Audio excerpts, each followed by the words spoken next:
Okay. Hi friends, welcome to Adda 24/7 Telugu official YouTube channel. So know your district అనేటువంటి ఈ సిరీస్లో భాగంగా ఈరోజు మనం వచ్చేసి విజయనగర సామ్రాజ్యానికి సంబంధించినటువంటి విజయనగర జిల్లాకి సంబంధించినటువంటి కొంత ఇంపార్టెంట్ సమాచారాన్ని ఈ వీడియోలో తెలుసుకునే ప్రయత్నం చేద్దాం. సో అంతకన్నా ముందు ఇంకా ఎవరైనా మా అడ్డా 24/7 యూట్యూబ్ ఛానల్ కానీ సబ్స్క్రైబ్ కానీ చేసుకోకుండా ఎవరైనా చూస్తూ ఉంటే మాత్రం వెంటనే సబ్స్క్రైబ్ చేసుకునే ప్రయత్నం చేయండి. ఓకే, విజయనగరం జిల్లా సో చాలా ఫేమస్ అని చెప్పొచ్చండి. సో ఆంధ్రప్రదేశ్ రాష్ట్రానికి సంబంధించి ప్రస్తుతం మనము 13 జిల్లాలను కాస్త 26 జిల్లాలుగా చేసిన తర్వాత సో విజయనగరం జిల్లా కూడా మనకి ఏంటంటే ముందుగా కూడా ఉన్నది. సో ఇప్పుడు కూడా మనం చూసుకుంటే ఒక ప్రత్యేకత కలిగినటువంటి జిల్లాగా మనం చెప్పొచ్చు అనమాట. మరి ఈ జిల్లాకి సంబంధించిన కొంత ఇంపార్టెంట్ సమాచారాన్ని మనమైతే ఈ వీడియోలో తెలుసుకునే ప్రయత్నం చేద్దాం. చూడండి, ఈ జిల్లాకి సంబంధించిన చారిత్రక నేపథ్యం ఒకసారి చూసుకుంటే రాష్ట్రం ఈశాన్య దిశలో ఉంటుందండి. సో ఈ విధంగా రాష్ట్రాన్ని మనం చూసుకున్నట్లయితే రాష్ట్రంలో ఇది ఏ పక్కన మనకు ఉంటుందనేసి అంటే ఈశాన్యం వైపున మనకు కనబడుతుంది. సో విజయనగరం జిల్లాకి సంబంధించిన ప్రధాన కేంద్రం విజయనగరం అని చెప్పి మనమైతే ఇక్కడ చెప్పుకుంటాం. 2022లో జిల్లాల పునర్వ్యవస్థీకరణలో భాగంగా విజయనగరం లోక్సభ నియోజకవర్గ పరిధి ప్రాతిపదికన జిల్లా చేయటకు పార్వతీపురం రెవెన్యూ డివిజన్లోని 11 మండలాలు, పార్వతీపురం మన్యం జిల్లాలో చేర్చి శ్రీకాకుళం జిల్లా పాలకొండ రెవెన్యూ డివిజన్లోని 4 జిల్లాలను ఏంటనేసి 4 మండలాలను ఈ యొక్క విజయనగరం జిల్లాలో కలిపినారు అని చెప్పి మనమైతే చెప్తాం. సో ప్రధానంగా మన విజయనగరం జిల్లాలో ఉన్నటువంటి కొన్ని ప్రత్యేకమైనటువంటి ప్రదేశాల గురించి మనం మాట్లాడుకుంటే బొబ్బిలి కోట మోస్ట్ ఇంపార్టెంట్ కోటగా అండ్ ఫేమస్ కోటగా మనం దేని చెప్తామనేసి అంటే బొబ్బిలి కోటని మనం చెప్తాం. అలాగే విజయనగరం కోట, విజయనగరంలో పైడి తల్లి అమ్మవారు చాలా ఫేమస్. అలాగే మనం చూసుకుంటే జమ్మి వృక్షం, అలాగే రామతీర్థంలో ప్రాచీన శ్రీరామ దేవాలయం, బౌద్ధ క్షేత్రంలోని జిల్లాలోని ప్రముఖ పర్యాటక ఆకర్షణీయాలు అని చెప్పి మనం ఏంటనేసి చెప్తాం. సో ఇక్కడ ఈ జిల్లాకి సంబంధించి చాలా అంటే చాలా ప్రసిద్ధి చెందినటువంటి కోటలు, అలాగే నిర్మాణాలు, టూరిస్ట్ ప్లేసులు ఇవన్నీ కూడా మనకు ఉంటాయి. మనమైతే ఈ వీడియోలో తెలుసుకునే ప్రయత్నం చేద్దాం. ఎస్పెషల్గా మనం చూసుకుంటే బొబ్బిలి కోట అయితేనేమి, అలాగే మనం చూసుకుంటే పైడి తల్లి అమ్మవారికి సంబంధించినటువంటి జమ్మి చెట్టు ఇలాంటివన్నీ కూడా మనకు ఉంటాయి. ఒకసారి మనం ఏంటంటే వాటి గురించి మాట్లాడుకుందాం. దానికన్నా ముందు సరిహద్దులో చూసుకున్నట్లయితే ఉత్తరాన మనం చూసుకుంటే శ్రీకాకుళం జిల్లా, పార్వతీపురం మన్యం జిల్లాలు సరిహద్దుగా మనకు కనబడతా ఉన్నాయి. అలాగే పశ్చిమాన మనం చూసుకుంటే అల్లూరి సీతారామరాజు జిల్లా కనబడుతూ ఉంది. దక్షిణాన మనం చూసుకుంటే విశాఖపట్నం, తూర్పున మనం చూసుకుంటే బంగాళాఖాతము సరిహద్దులుగా మనకి ఏంటంటే ఉన్నది అని చెప్పి మనమైతే ఇక్కడ చెప్పుకుంటాం అనమాట. ఒక నిమిషం గైస్.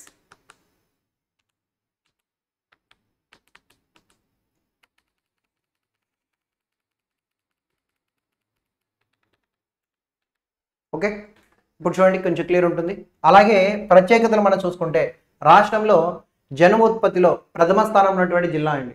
సో ఆంధ్రప్రదేశ్ రాష్ట్ర వ్యాప్తంగా మొత్తం 26 జిల్లాలు మనం తీసుకున్నట్లయితే ఏ జిల్లాలో ఎక్కువ మొత్తంలో జనుము ఉత్పత్తి జరుగుతుందనేసి అంటే ఈ విధంగా మనం చూసుకుంటే విజయనగరం జిల్లాలోనే ఎక్కువగా మనకు జనుము ఉత్పత్తి జరుగుతుందని చెప్తాం.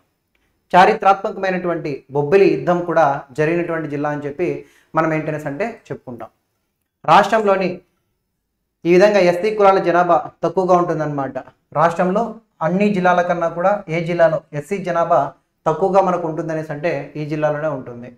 అలాగే గోస్తని, సువర్ణముఖి, చంపావతి ఇలాంటి నదులు కూడా ఈ రాష్ట్రం గుండా ఈ జిల్లా గుండా ప్రవహిస్తాయని చెప్పి కూడా మనం చెప్తాం.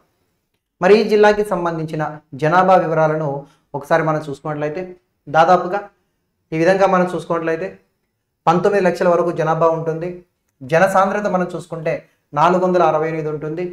అలాగే విస్తీర్ణం మనం చూసుకుంటే 4122 చదరపు కిలోమీటర్ల విస్తీర్ణం కూడా మనకి ఏంటంటే కనబడుతుందనే ఒక విషయాన్ని కూడా మీరు ఇక్కడ గమనించవచ్చు. మరి ఈ రాష్ట్రానికి సంబంధించిన కొన్ని నీటిపారుదల ప్రాజెక్టుల గురించి జాగ్రఫీ పాయింట్ ఆఫ్ వ్యూ మనకి ఎగ్జామినేషన్లో అడుగుతారు. ఒకసారి ఇక్కడ చూడండి. సో ఈ విధంగా మనం చూసుకున్నట్టయితే తారక రామతీర్థ సాగర్ ప్రాజెక్టు, తాటిపూడి జలాశయము, గడిగడ్డ జలాశయము, కంచెరగడ్డ జలాశయము, పారాది ఆనకట్ట. సో ఇవన్నీ కూడా ఏంటంటే మనకు విజయనగరం జిల్లాలో ఉన్నటువంటి ప్రముఖ సాగునీటి ప్రాజెక్టులు అని చెప్పి మనం ఏంటంటే చెప్తాం.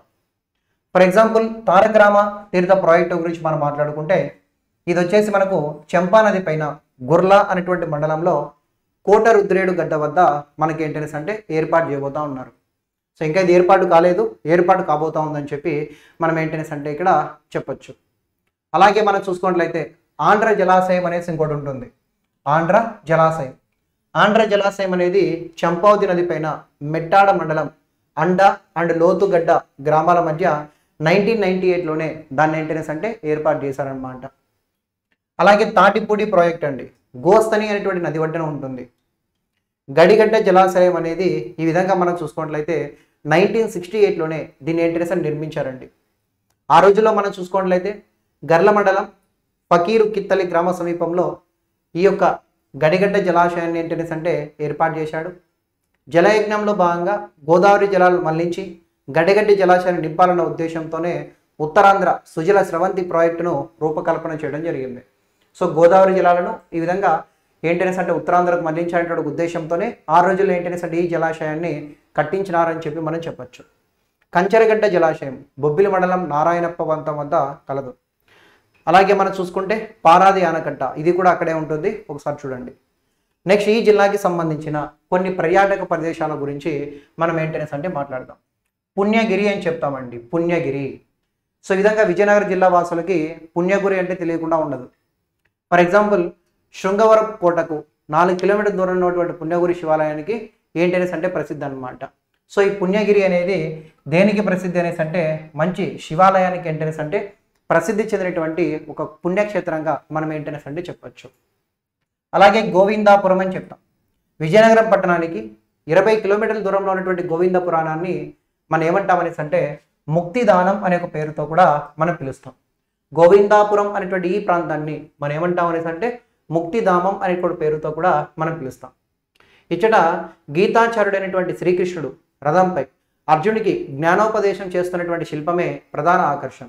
సో ఈ విధంగా భాగవతంలో కురుక్షేత్ర యుద్ధంలో మనం చూసుకున్నట్లయితే మన శ్రీకృష్ణుడు ఏంటనేసి అంటే రథం పైన ఉండి అర్జునికి గీతోపదేశం చేస్తూ ఉంటాడు కదా, దానికి సంబంధించిన ఒక సింబల్, ఒక విగ్రహం ఏంటనేసి అంటే ఒక శిల్పం మనకి ఈ ప్రాంతంలో కనపడుతుంది.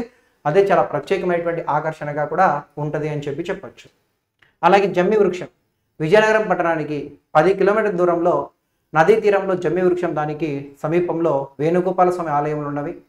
పాండవులు అజ్ఞాతవాసం ప్రారంభించే ముందు తమ ఆయుధాలను ఇక్కడే ఉంచుకున్నారని చెప్పి ఏంటనేసి అంటే ప్రజలు నమ్ముతారు. సో పాండవులు సర్వం కోల్పోయిన తర్వాత ఈ విధంగా వనవాసానికి పరిమితమైపోతారు కదా, అలా వెళ్ళేటప్పుడు వాళ్ళు ఏంటనేసి అంటే ఇక్కడే ఉన్నారని చెప్పి ఏంటనేసి అంటే వాళ్ళు ఆయుధాలను మొత్తాన్ని కూడా ఆ జమ్మి వృక్షం దగ్గరే దాచుకున్నారని చెప్పి మన ఆంధ్ర ప్రాంత వాసులు, ఆ యొక్క విజయనగర వాసులు ఏంటనేసి అంటే విశ్వసిస్తారనే ఒక అంశాన్ని కూడా మీరు ఇక్కడ గమనించవచ్చు. అలాగే పర్యాటక ప్రదేశాల గురించి మనం మాట్లాడుకుంటే దాంట్లో భాగంగా ఇక్కడ చూడండి మరికొన్ని ఉన్నాయి. రామతీర్థం అని చెప్తామండి.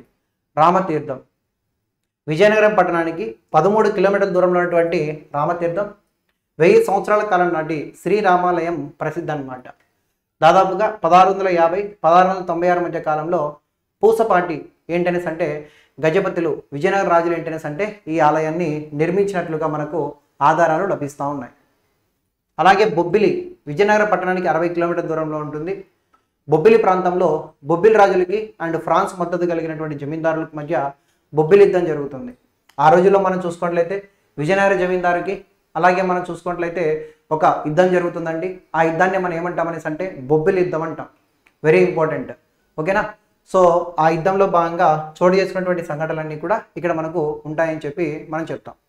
అలాగే పనస చెట్టు కలప నుండి తయారు చేసినటువంటి సరస్వతి వీణ తయారీకి ఏంటనేసి అంటే బొబ్బిలి అనేది ప్రసిద్ధి అని చెప్తాం. బొబ్బిలి వీణ అని చెప్తాం కదా, ఆ బొబ్బిలి వీణని ఎట్లా తయారు చేస్తారనేసి అంటే పనస చెట్టు నుండి కలపను తయారు చేసిన సరస్వతి వీణ అని చెప్పి మనం చెప్తాం. అలాగే సంగం, అలాగే కుమిలి, ఇవన్నీ కూడా ఏంటనేసి అంటే విజయనగరం జిల్లాకి సంబంధించిన కొన్ని ప్రసిద్ధి చెందినటువంటి పర్యాటక ప్రదేశాలుగా మనం ఏంటనేసి అంటే చెప్పడం జరుగుతుంది అనే ఒక అంశాన్ని కూడా మీరు ఇక్కడ గమనించాల్సి ఉంటుందన్నమాట. ఇది గైస్ విజయనగరం జిల్లాకి సంబంధించిన కొన్ని ఇంపార్టెంట్ పాయింట్స్ అన్నట్లు. సో ఎగ్జామినేషన్లో కూడా పనికొస్తాయి, ఒకసారి చూసే ప్రయత్నం చేయండి. మళ్ళీ రేపటి క్లాస్లో మరొక ఇంపార్టెంట్ జిల్లాకి సంబంధించినటువంటి నో ఇయర్ డిస్ట్రిక్ట్ అనేటువంటి టాపిక్తో మళ్ళీ కలుద్దాం. సో అంతవరకు సెలవు. Thank you very much.